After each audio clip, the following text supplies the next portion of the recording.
sitting position on the guitar and how to hold the instrument. First thing, put the guitar down. Take everything out of your pockets. And in my case, also take anything on a belt loop off that you have on a belt. Also, be cautious of belt buckles. Sometimes, like if you're wearing a shirt that covers it, that's fine. Be cautious of belt buckles and also metal buttons or any necklaces or anything like that that could scratch the back of your instrument. So the first way that I'm going to show you how to hold the guitar is classical sitting position. There are different ways to hold the guitar, but the principles are all the same between all of them. All right, and we'll talk about the principles as we go through, but basically all the principles of proper left and right hand technique that we covered in previous videos, those are the objectives for any good sitting position. So the ways that I'm going to show you how to hold the guitar are not the only ways to hold it. There are different subtle things you can change based on personal preference, etc. However, these are the ways that over time many guitarists have found to be effective and useful. And they're the ways that achieve and hit the most bullet points in terms of getting proper technique.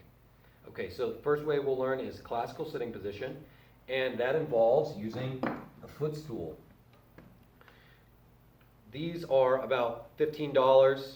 They're adjustable, okay, so I can adjust which sort of height I want on these footstools. You don't have to use a footstool. You can use a guitar case if you don't have a footstool with you, or just like a stack of books. Anything will do, but having something that's adjustable height like this is very useful, because you'll notice that the chair I'm sitting on is not adjustable in height, and very often as a guitarist you have to deal with that. You show up to a gig, you don't know what size chair they have, if it's adjustable or not, so adjustable footstools are very useful for unpredictable playing contexts. So you'll get the footstool to the height that you like and set it down in front of you, and then you're going to put your left foot up on that footstool, right? And make sure you're sitting on the edge of your chair. It's very bad to sit back in a chair like this when you play the guitar for all sorts of reasons. One is posture, but then the one other reason is that the back of the chair, then your arms tend to accidentally hit the back of your chair and it interferes with your playing. So sit as far on the front of the chair as you can feel comfortable on. And straight back, left foot on the footstool, and then this curved part of the guitar on the lower bout goes on the left leg, and sort of like it sort of contours to your inner left thigh, okay? Or rather, not so much your inner thigh, is sort of like right behind the knee. So that goes there, and then the bottom part of the guitar goes closer into the inner thigh in the right leg. So the guitar is resting on your two legs in between them. All right. So curved part there, back of the guitar on the right thigh there. Now, those are the lower two contact points. The upper two contact points are the chest over the left breast, sort of where the heart is. So the guitar is going to lean back very slightly to touch your chest like that. All right. You don't want it to lean back too far, so you don't want the guitar sort of flopping over like this. It's a very common problem with beginners. But you want a slight backward angle to stabilize the instrument, and then the last contact point is your forearm on top of the guitar here. Okay, so this sort of bout of the guitar here, and this area of the forearm somewhere there is going to touch the guitar and hold it in place. And actually, usually if that forearm comes off, the guitar will fall off the body. So really the final stabilization of this position is that forearm locking the guitar in. So left outer thigh, right inner thigh, left breast where the heart is, right forearm over the top of the instrument. You do not want something like that on the upper arm touching, and you don't want it too far back either, where the wrist is touching and you're sort of playing here. If you're doing that, it's usually an indication that something else is wrong with the sitting position, or the guitar is either too large or too small for you. So forearm, somewhere on that forearm is acceptable, but not too far toward the wrist, and not definitely on the upper arm in terms of where to place the right arm on the upper bout of the guitar. The entire reason for sitting this way is to get the neck up and angled up. When the neck is parallel to the ground, if we want to play on the lower strings, you'll see that the wrist bends, which is the number one rule about good technique, is get a straight wrist. And that's mostly for health. So when we bend the wrist, if we practice like that for hours at a time, for years at a time, that will start to give you carpal tunnel syndrome or tendonitis, a repetitive stress injury, which will make it so you can't play anymore. So straight wrists are the number one thing you need to achieve in any sitting position, and getting the neck up is the way to do that. So once the neck is angled up, now I can play on the lower strings and still maintain a relatively straight wrist in my left hand. All right. The good rule of thumb is headstock, tip of the headstock at eye level, something close to there. Right now it's actually a little high for me. It's almost sort of at my eyebrow or a little above. But that's okay. That's a personal preference thing as well. There's some guitarists that play basically entirely vertically, close to it, or actually vertically. And some guitarists that prefer a little lower angle, okay? That's personal preference, but the neck cannot be parallel, okay? So I don't care necessarily where in this zone the neck ends, but it cannot be this, and it absolutely cannot be pointed downward, all right? So it's gotta be somewhere above parallel, and exactly where is personal preference, all right? So that's classical sitting position. Two other ways to achieve classical sitting position without a footstool. One is to keep both feet flat on the floor, still sitting on the edge of the chair, both feet flat. And now you're going to use something and put it on the left thigh to get that guitar up into that position without lifting a leg. So the most common way to do that, sometimes some people use a pillow or a cushion, but the most common way to do it is by using what's called an ergo player or some other off-brand device that does the same thing. These are made in Germany. There's different styles. Some have clamps, sometimes suction cups. This one has suction cups. It's sort of the most simple model. And this sort of attaches like that onto the guitar. And they're adjustable as well. I have it on the lowest setting right now, so the angle is going to be somewhat lower than my footstool just was. But this will get the neck angle up for you without having to lift a leg. There's advantages to these. I used to use them for many years. The idea behind it is that when a leg is lifted like this, we're sort of off balance as a guitar player, and it's almost disrupting the position of my spine in a way that over a long periods of time may not be good for me, or may make you feel a little less stable on stage. Or some people have bad knees or wear particular clothing on stage that would interfere with using a footstool. So there's different reasons why one might prefer these. They're becoming more popular. Elliot Fisk uses them, Nicholas Kalousis, many famous modern classical guitarists will use these in place of a footstool.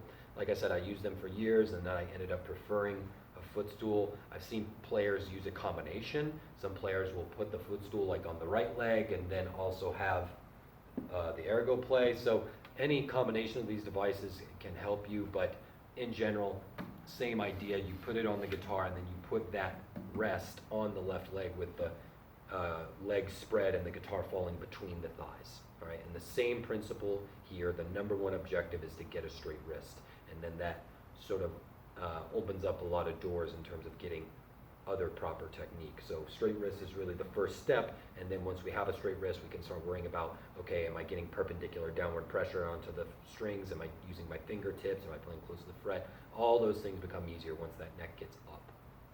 And again, rule of thumb, headstock at eye level. All right, a final way to achieve quasi-classical sitting position, but not really, but it comes in handy if you don't have either a footstool or an ergo player, something like that. And it's a way to cheat and get the same sort of effect is, I hope actually the camera can pick this up. You're going to flop the right leg over onto the ground sort of like this. It's going to sort of like, your foot's going to end up going sideways and inward towards your body. And then the left leg comes and sits on top of that right foot. That left foot comes and rests on top of that flopped over right foot. And now I have still a small space between my thighs. It's not ideal, okay, but my left leg is now somewhat elevated, but not really as much as it should be. But it's a way in a pinch, if you're used to playing like this and getting the neck up, it's a way to sort of cheat and and get a quasi-classical sitting position if you happen to not have a footstool or an ergo play or a stack of books or a guitar case or something else to put your leg on. Okay, so this is a way where, you know, if you're unprepared or something like that, this is a way to cheat and sort of get the same effect. It's really not ideal, but this is it's useful to know how to do this. All right, that's classical sitting position, neck elevated, guitar basically resting on the left leg between the thighs. Another way to play the guitar that is more popular with jazz and rock players is having the guitar on the right leg. The advantage of this, there's a couple reasons why one might use it, but one thing that's nice about it is actually there's a lot of freedom for the left hand. Like that now my left arm is sort of more in front of my body, and that can give a feeling of greater freedom depending on what you like. So how you're going to do this is take the guitar and place it on the right leg, but you'll notice that I did not place the guitar, I don't place the face of the guitar, I don't place the top of the guitar parallel to my chest here, okay? I come out at an angle, all right?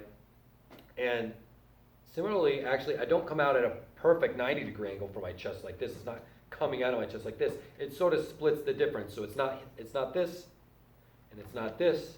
It's somewhere in between, sort of like at a 45-degree angle off of my chest. All right, so that's very important. You can't really play like this. The left arm is sucked too far back. All right, so this is a very common issue. Psychologically, I think we have this feeling like, as a guitar player, I need to face the audience, and the audience needs to see my guitar. But that's not true. They don't need to see this, okay? The guitar should be manipulated in whatever way that gives you the advantage as the player in terms of technique, okay? So the audience doesn't need to see this instrument, okay? You need to be able to manipulate it in the way that gets the results you want.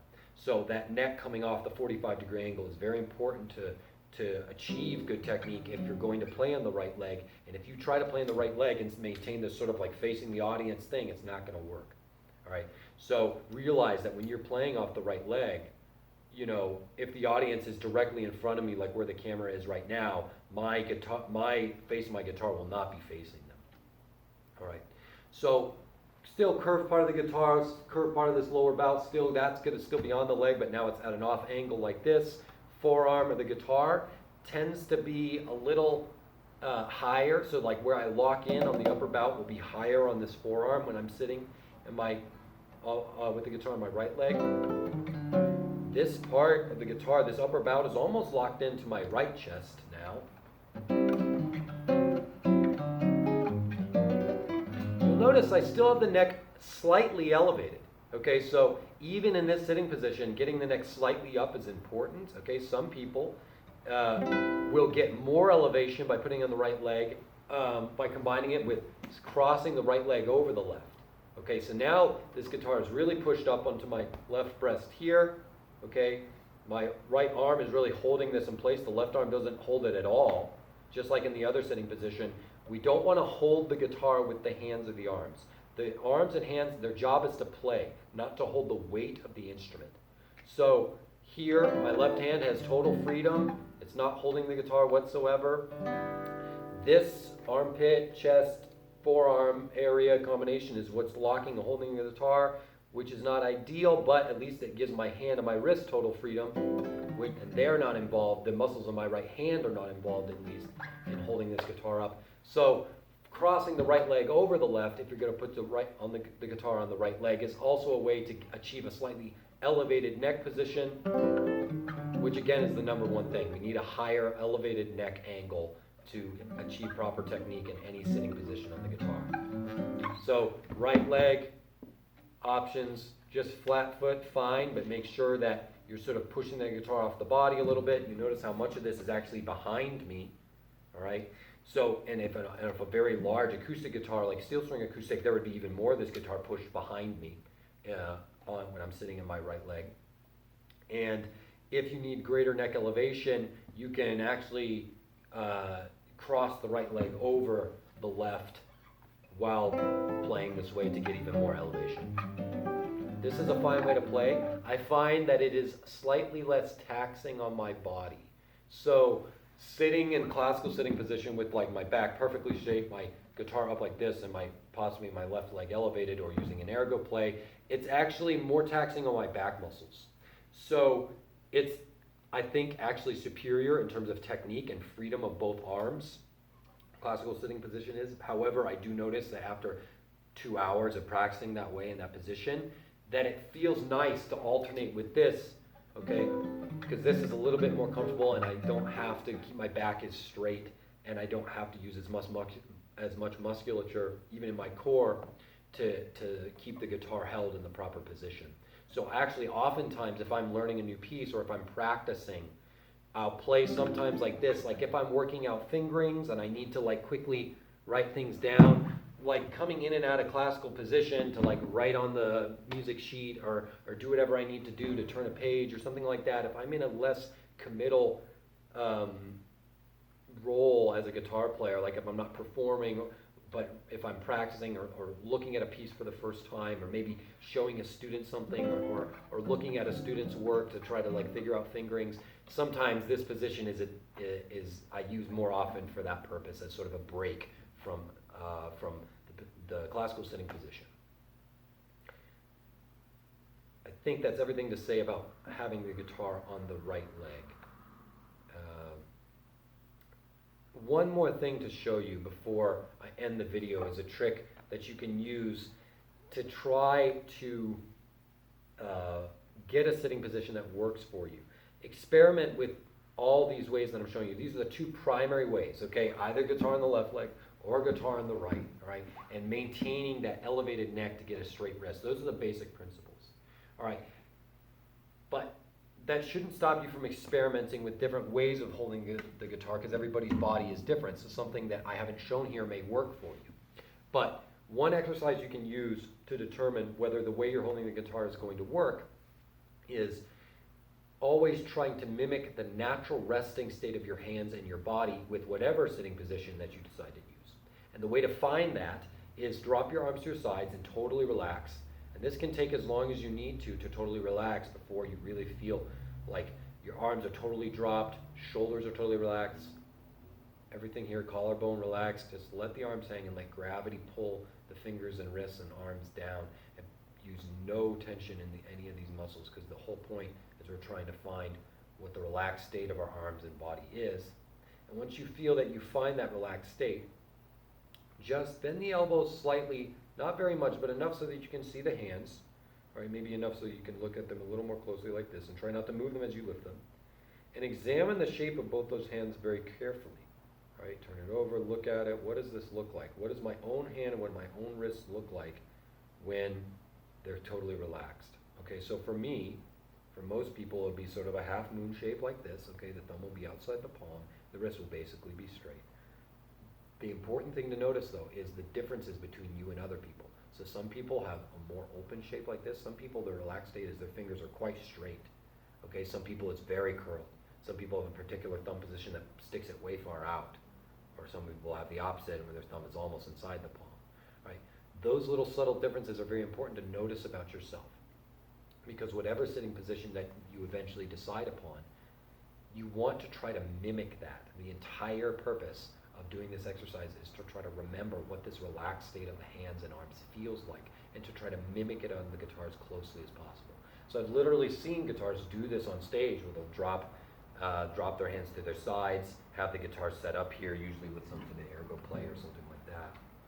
It's a popular thing among classical guitarists to do something like this, is drop the arms, sort of get into this meditative state, feel like what it feels like to get into this relaxed state again.